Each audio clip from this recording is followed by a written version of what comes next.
Meu nome é Brunella Ferreira e eu quero te dar as boas-vindas a esse seminário Transfundação da Mentalidade.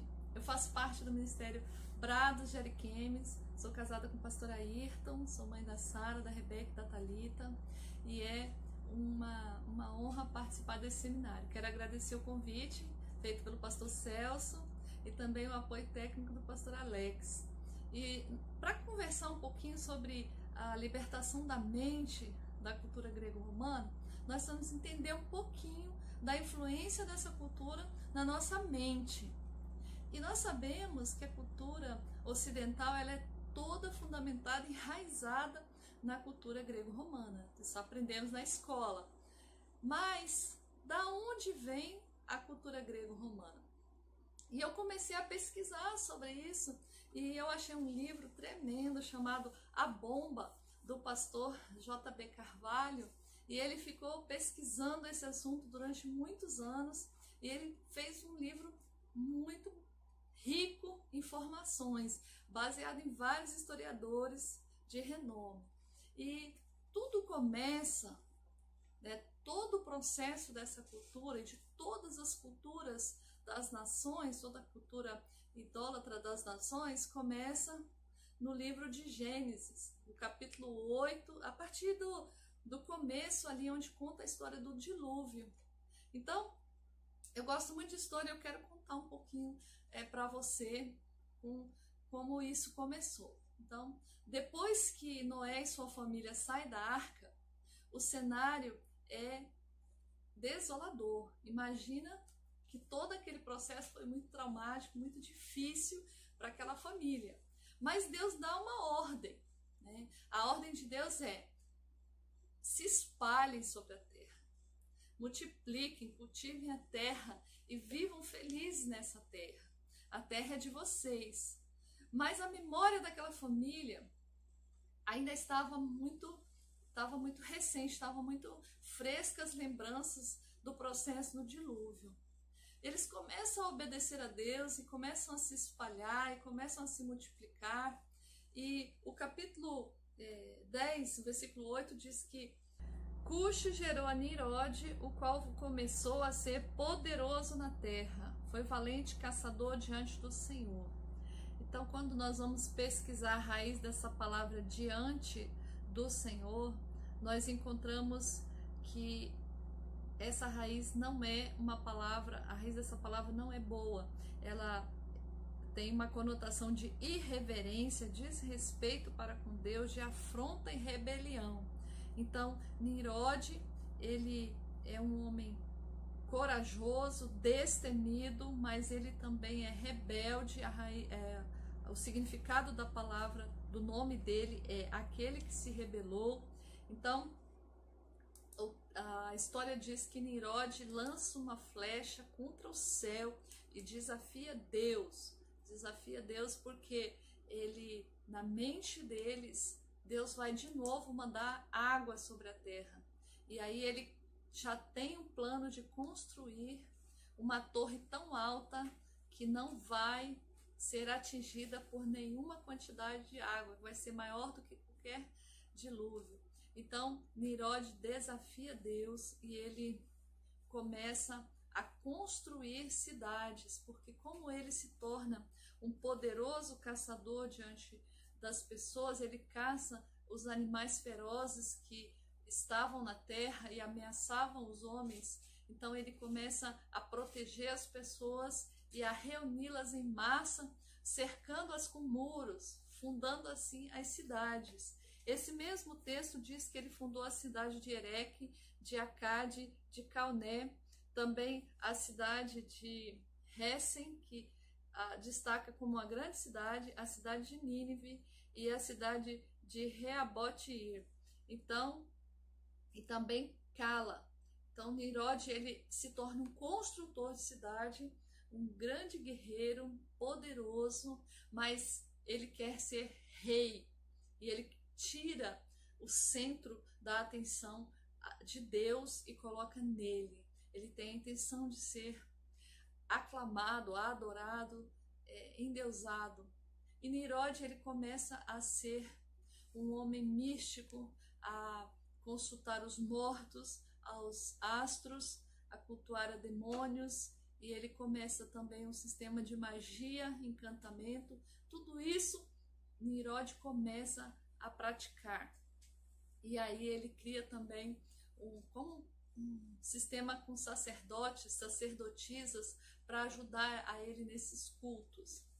E o texto diz que Nimrod, ele começa então a construir a Torre de Babel, começa a construir uma grande torre, que o projeto dele é que ela vá até as alturas do céu, para que não mais eles sejam ameaçados com as águas do dilúvio, de nenhum dilúvio. E Nimrod, ele se casa com uma mulher chamada Semíramis. E Semíramis, ela é uma mulher que também quer os mesmos objetivos de Nimrod, ser adorada e aclamada como uma deusa. E o texto diz que nesse processo da construção da torre é algo tão tremendo que Deus, ao ver o que o homem está fazendo sobre a liderança de Nimrod, Deus fica irado, fica chateado com aquilo. E a Bíblia diz que Deus desce. Sabe quando a gente, como pai, para tudo para ver o que o filho está fazendo? Mais ou menos isso. Deus fala, eu vou lá, pessoalmente ver o que eles estão fazendo. E Deus não gosta do que vê. E a solução que Deus acha é confundir as línguas para que não dê certo mais aquele processo. Porque Deus olha e fala, esse pessoal está tendo sucesso nesse projeto e eu preciso atrapalhar. Então, quando Deus confunde as línguas, as pessoas se espalham pelas nações e elas pelos 4 cantos da terra, e elas levam essa adoração, essa fama de Nimrod como um guerreiro poderoso, um rei poderoso. E os achados arqueológicos da Torre de Babel mostram que tinha a figura de Nimrod nos tijolos da torre. Então ele constrói uma estátua em sua própria homenagem e ele se endeusa, ele se glorifica. E a história diz que Sem, um dos filhos de Noé, julga Nimrod, leva ele a julgo popular, e ele é condenado à morte, e ele é morto por causa dos seus feitos abomináveis, da sua feitiçaria, da sua idolatria. E Semíramis fica grávida e ela tem um filho e coloca o nome de Talmuz. E quando esse filho nasce, ela diz para todos que Talmuz é a reencarnação do pai. E aí começa a cultura da mãe, o filho no colo, sem pai. E esse filho é a reencarnação do pai, então ela é a mãe de Deus, é a mãe do próprio pai do filho. Então é algo assim bem interessante que nós vemos hoje, né? A mãe de Deus e a figura da mulher com o filho no colo sem pai. Então essa cultura foi espalhada pelos 4 cantos da terra a partir desse episódio da Torre de Babel, a partir desse homem chamado Nimrod, um bisneto de Noé. Então algo bem nos primórdios mesmo da história da raça humana. Tudo começa aí. Então hoje nós abrimos a internet, a televisão, os jornais, aonde quer que nós acessamos as informações, nós estamos vendo homens como Nimrod afrontando a Deus, querendo glória e adoração para si. Isso é algo muito comum hoje, mas naquela época Nimrod foi o primeiro e ele foi julgado por isso. Mas quando ele é parado, os seus feitos, suas obras já estavam espalhadas por toda a terra. Então é algo muito interessante essa história do começo. E aí nós podemos ver que essa cultura se espalhou pelas nações. E ao se espalhar pelas nações, nós começamos a ver que todo o sistema idólatra do mundo é fundamentado no começo, na Babilônia, ou seja, em Babel. porque Babel se torna a Babilônia, o centro da idolatria mundial, né? Então nós podemos ver isso, que um homem que deseja ser glorificado e adorado, ele começa todo o processo de idolatria, todo o sistema idólatra das nações, do mundo. Ele é o fundador do sistema do mundo. Então Semíramis, ela se torna a grande sacerdotisa mãe. Então ela é adorada como a mãe de Deus, a rainha dos céus. Na Babilônia, ela é Semíramis e seu filho Tammuz. No Tibete, na China, suas imagens foram encontradas com a representação assim, de Semíramis e Tammuz, a mãe com o filho no colo e sendo adorada como a mãe de Deus. Na Fenícia, também ela é encontrada como Astarote e o menino Baal. Na Índia, ela foi adorada como Devaki e o menino Krishna. Na Ásia, ela é Cibele, o seu filho Seóquios. E no Egito, o culto a Osíris, que é o filho, né, e Ísis, a mãe de Osíris, que é uma estátua com a mãe dando mamar a um bebê, com o bebê no colo dando de mamar. Essas estátuas foram encontradas há muitos e muitos séculos, então é algo de muito longe essa cultura. E depois, na cultura grega, ela é Afrodite com o menino Adonis. Adonis, aonde as mulheres choram sua morte, ele é o mesmo Tammuz, né? Ele é uma figura que morre no inverno, um deus que morre no inverno quando está calor, quando tem os festivais de calor, e depois ele ressuscita na primavera. O culto profano que chega a Israel, quando Ezequiel tem a visão, Deus leva ele no templo e ele vê, né, as mulheres chorando por Tammuz, né, o filho da deusa Babilônia, adorado no templo de Israel, no templo do Deus vivo. Eles tiram o altar ao Senhor e colocam um altar a Tammuz, no qual Ezequiel vê as imagens dos ciúmes de Deus no templo, aonde os sacerdotes queimam incenso, as imagens, as gravuras na parede, e aonde o menino Tammuz é chorado e pranteado pelas mulheres de Israel. Então, o texto diz que essa prática, ela desperta o ciúme de Deus, ou seja, Deus fica muito triste com isso, muito triste, porque é algo que ele deixou bem, mas bem categorizado, que não era para fazer.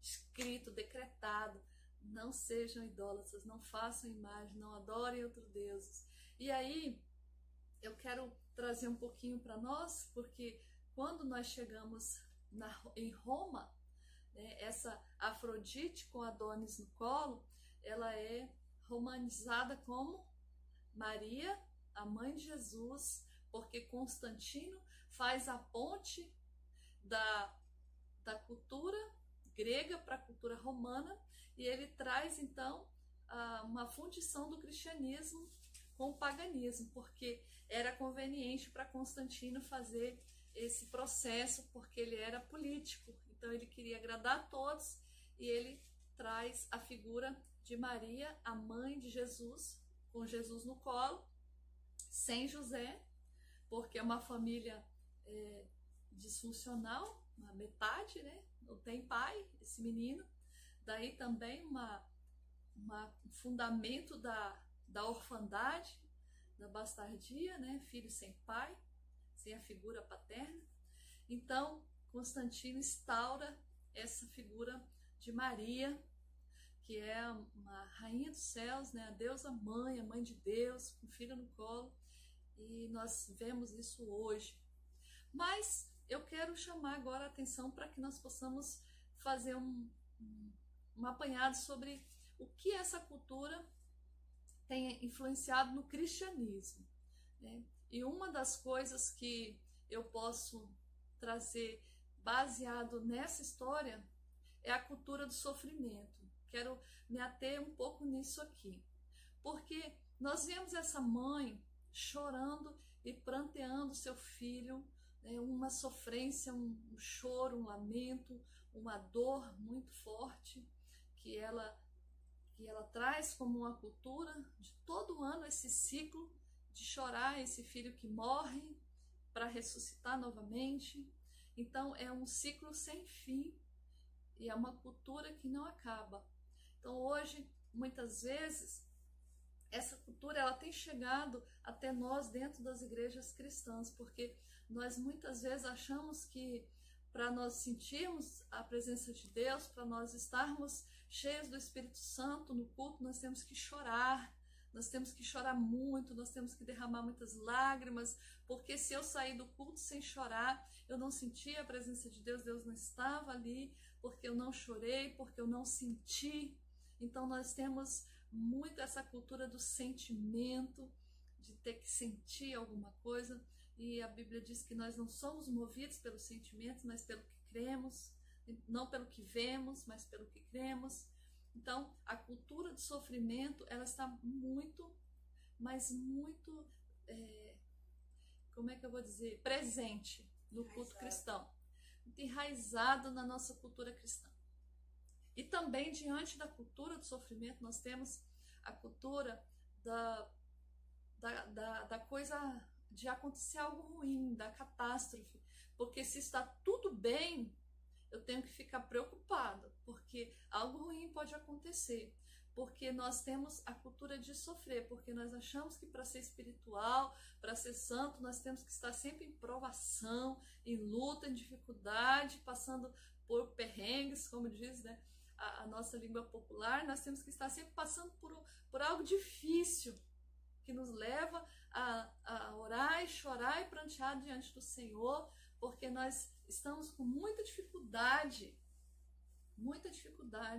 Então nós precisamos tirar isso da nossa mente.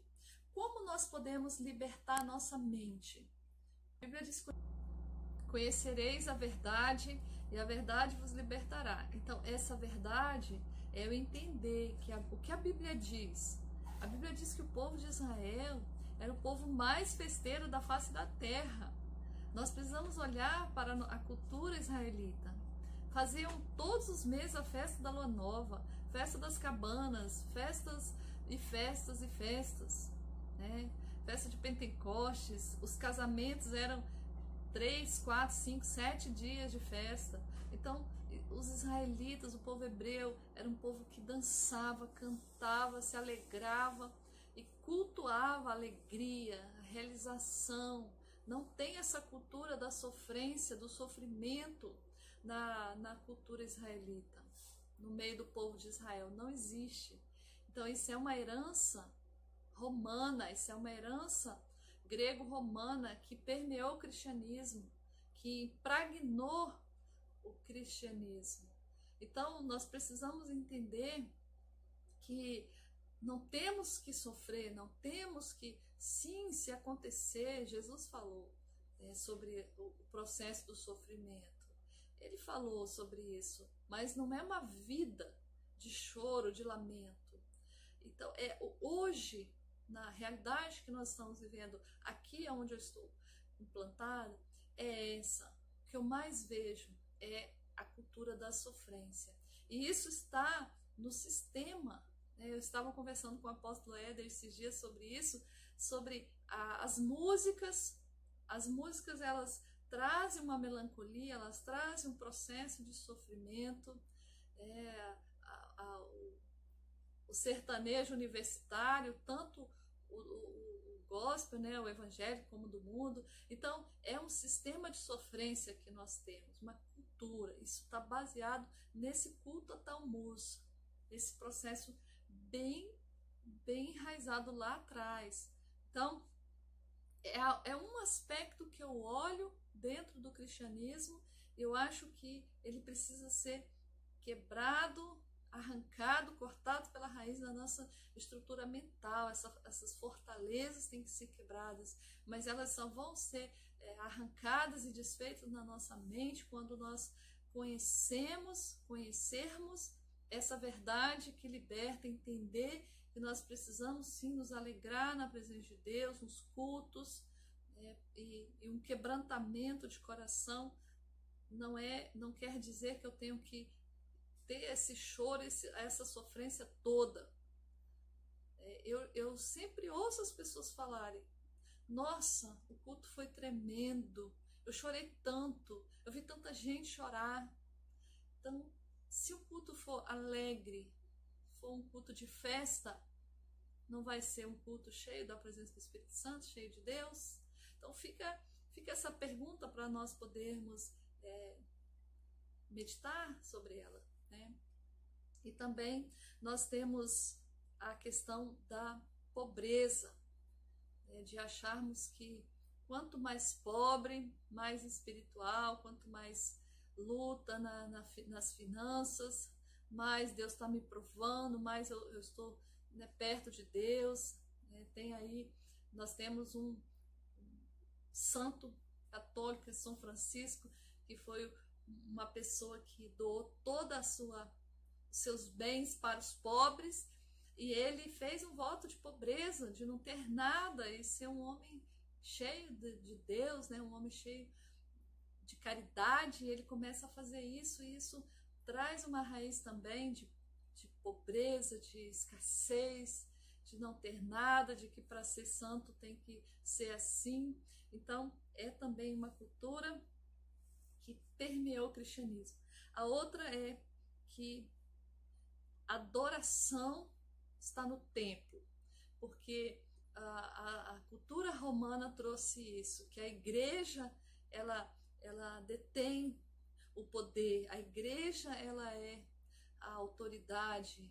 Para nós adorarmos a Deus, nós precisamos de um templo, que a igreja é o templo, e a igreja não é o templo. Mas muitas pessoas, elas estão até hoje acreditando que a igreja é o templo, e para que eu tenha uma adoração verdadeira, eu tenho que estar no templo.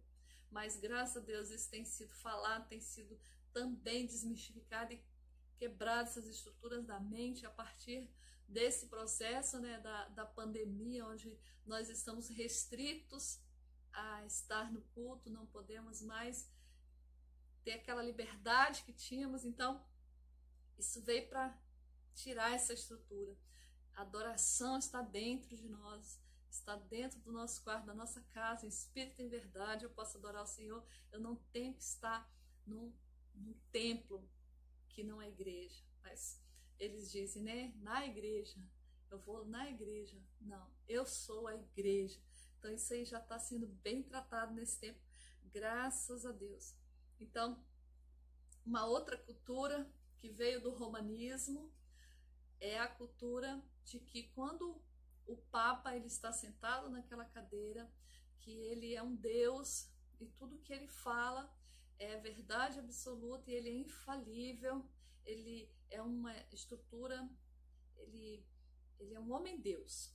Então hoje, muitas vezes, isso veio para o cristianismo, onde as pessoas dentro da igreja olham para a liderança, principalmente para os pastores, os apóstolos, e veem neles homens-deuses, ou seja, infalíveis, que não têm sentimentos muitas vezes humanos como todos da igreja têm, que eles não podem muitas vezes se entristecer, eles não podem se retirar, ou seja, tirar umas férias, porque não cansa nunca. Eu vi isso muito de perto. Pastor que nunca tira férias. Por quê? Porque muitas vezes ele é criticado porque parou um mês no ano, 2 meses. Então, o pastor, o apóstolo, o líder não é Deus. Ele não é infalível, ele tem sentimento, ele tem cansaço, ele tem limitação. Então essa cultura de que ele não falha, de que ele é o soberano, que muitas vezes a pessoa está ali crendo naquele pastor, naquele líder. Então essa é uma cultura romana, muito romanizada mesmo, nessa questão do líder, que lá ele é colocado assim, como infalível, o que não erra, o que não falha, o que não volta atrás. Então, é uma das coisas que eu vejo também. E a purificação pelo sofrimento, que nós já falamos, mas que a autocondenação, a culpa, é uma cultura que veio do romanismo, do autoflagelo, eu me flagelo, eu me puno, né? Eles se chicoteavam, sabemos muito bem as histórias, né? Inclusive o filme Lutero, ele retrata muito bem essa realidade, onde a pessoa ela se pune, ela se flagela para pagar pelos seus erros, porque ela acha que ela tem que sofrer as consequências. Então é uma cultura da culpa, da autocondenação. A gente tem tratado muito isso na cura, na libertação, pessoas que vêm com uma carga, com um fardo, que não aguenta mais carregar, de tanto se punir, de tanto se condenar. E essa é uma cultura romana, e nós precisamos tirar esse fardo sobre nós, porque Jesus já pagou o nosso preço, Jesus já levou naquela cruz a minha e a sua culpa. A Bíblia diz que nós temos que confessar os nossos pecados e lançar sobre ele o nosso fardo pesado demais. Então nós precisamos lançar sobre a cruz de Cristo a culpa, né, a autocondenação, e nós precisamos tomar posse daquilo que Jesus tem para nós, o jugo suave, o fardo leve, para caminhar na vida com leveza e não nos arrastar carregando esses fardos. Mas esse é um fardo que veio do romanismo, está dentro do cristianismo, de não tomar posse da obra da cruz, de não dar a Cristo o devido valor, o que ele fez naquela cruz, o preço que ele pagou. Ele já liberou sobre nós esse crédito de justiça para que nós possamos caminhar pela vida com leveza, caminhar felizes, realizados, desfrutar da vida abundante que Jesus veio trazer. Então, o catolicismo, o romanismo, ele nos rouba isso pelas heranças. Ele nos rouba essa alegria, essa realização em ter um Deus vivo, um Deus cheio de presentes para nos dar. Porque o romanismo ele traz uma cultura da tristeza, da vida escassa, da vida sofrida, sofrimento, tristeza, escassez, culpa, condenação. Tudo isso é herança do romanismo, e muitas vezes estamos impregnados de tudo isso dentro da igreja. Então, são algumas questões que eu quero colocar para que você comece a pensar sobre isso. Faz parte da sua realidade? Você vê isso dentro da igreja? Ou eu não condiz com a sua realidade? Você não vê isso onde você está? Porque aqui onde eu estou eu vejo isso, e não é pouco. Então, nós podemos ver que a cultura grego-romana, ela está na nossa realidade ocidental, no esporte, as Olimpíadas, em homenagem ao deus grego, né, a Zeus, as Olimpíadas, os meses do ano, o calendário, nosso calendário é muito em homenagem aos deuses, né? Janeiro a Januário, Marte ao deus da guerra, ao deus Marte, junho a Jano, e quando não é em homenagem a um deus, é em homenagem a uma festa. Então, se você quiser pesquisar e aprender mais sobre o calendário, você vai ver que ele é totalmente voltado para homenagear deuses gregos e festas gregas e romanas. Então, nos esportes, na educação, a nossa língua tem muita raiz na língua latina, que veio de lá, e também tudo isso aí que nós estamos colocando. Nós precisamos ver que hoje, se nós tirarmos o romanismo, a cultura grega e romana da cultura ocidental, vai restar quase nada.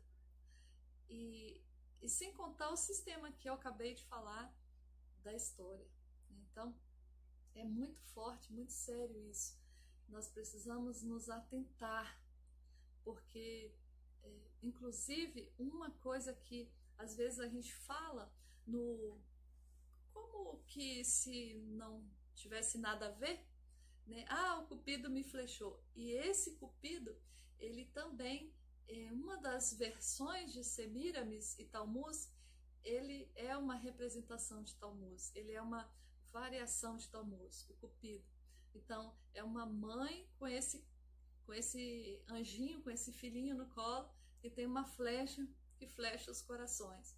Então, temos que ter cuidado até com os ditos populares, né, que muitas vezes tem tudo a ver com essa questão aí. O que nós precisamos entender é que o principal é conhecer esse processo, é entender que isso não é algo que Deus quer para nós. Isso não é de Deus, não está na Bíblia. Deus não deixou tudo isso para nós, esse processo que nós acabamos de falar. Nós precisamos conhecer a palavra de Deus, porque a palavra, ela nos purifica, ela nos lava, ela nos limpa. Então, para libertar nossa mente dessa cultura, nós precisamos conhecer a Cristo. A verdade que liberta é Jesus. Então, o verdadeiro Jesus, ele não está no colo de uma mãe e nem está pendurado numa cruz. Ele ressuscitou, ele está vivo e ele está com as mãos tendidas, ele está aberto, disponíveis para mim e para você, para nós podermos estar indo até ele, recebendo dele aquilo que nós precisamos para viver uma vida abundante, uma vida de realização. Então nós precisamos nos desligar das velhas coisas, precisamos renunciar essa herança romana, essa herança grega.